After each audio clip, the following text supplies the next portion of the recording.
Perfect. Hi, how are you guys? Nadia, I go by Gotham Geek Girl. Hope you're well. Hi. Congrats on the series. It's really dark and really good. Thanks. Um, Oh, you so like this that? season, it's based on the Wondery podcast, which follows Miracle Man. Have any of you actually listened to the podcast or watched any of the videos or stories about him before reading your scripts? I knew the podcast, listened to the podcast before even season one of Doctor Death was out because I love true crime and a scammer. So yeah, I was a fan of the Wondery podcast and was excited to be involved in this season because I loved season one. I hadn't listened to the podcast, but I did listen to it once Once you got I got the involved. job. Yeah. Yeah, exactly. And found it very compelling, and creepy, and kind of juicy. It was a good bit of dangerous gossip, you know. Mm. Yeah. Mm. And I did the same thing. I hadn't listened to it, but once I got the job, You listened to it. yeah, you don't want to spend, 120 minutes listening to something if you don't. I was a fan. I Yeah, listened to it but you're a before fan. even But getting, even knowing about the show. Loved it. But I'm also from Sweden, so I've heard a lot of stuff about this man He's harassing infamous. Swedish medicine. Yeah, Infamous there, right? yeah. Mm. He's in jail. He's going And to then jail. Can we say that? Yes, because he is. He is, yeah. Okay. Finally. and then each of you had I guess like a different perspective of first meeting him. Like for Ashley, your character, Dr. Anna, like she was really excited and she wanted to kind of like fast track her career. And then Luke, Dr. Nathan, you were skeptical like from the jump. You were like, I don't like this guy. And Hammarsten, your character, Dr. Svensson, he's like a family man and a researcher that was testing on the lab rats. How do you think that all of your like individual characters' personal lives and your individual motivations affected your decision making?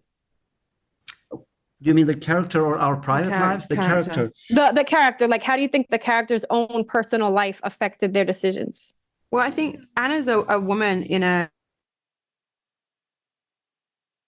and she worked really hard, and I think she saw Dr. Macchiarini as she believes in him. She believes in the work that he's doing, and she thinks that she's doing something right and good. But also, she's incredibly ambitious, and she sees this as a way to kind of cement herself in the medical field. I mean, she gets to have papers published. That's like a huge deal, and I don't think that would have happened so quickly for her if she wasn't working with Dr. Macchiarini, because he's so charismatic and people believe in him. Yeah, and I think I'm maybe a little bit on the other side that I guess I think I've worked a long time at this institution. I have my family, my wife, and she used to work as a lawyer, but stepped down because we have a son with special needs. So I'm more, I'm not in it for the fame. I think as all these people, they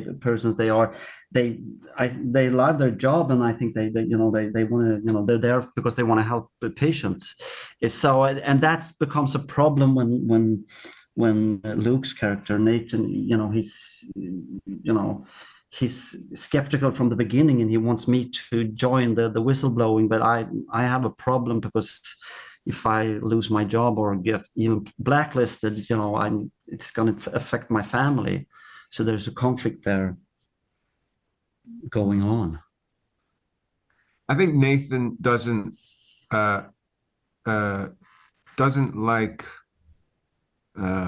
how Macchiarini smells. I think it's just he goes on a hunch, But I think he's also, his foundation is based in, empiricism, peer review. Like he's a real believer in this tradition in medicine and the importance of it, and not putting, the cart in front of the horse with enthusiasm. It can be very tempting, to have problems answered, with the flip of a switch, but it has to, the sort of the long road of science is a long road. It stretches past one scientist's lifetime if it's done properly. And so I think that he kind of enjoys living in that philosophy and enjoys the responsibility of that. And then he encounters this guy that's got all the answers, and he just doesn't pass the sniff test. I also think maybe he's a little jealous because that guy's pretty cool. Great. Thank you guys so much. I really appreciate it. Thank you. Thanks. Have a great one.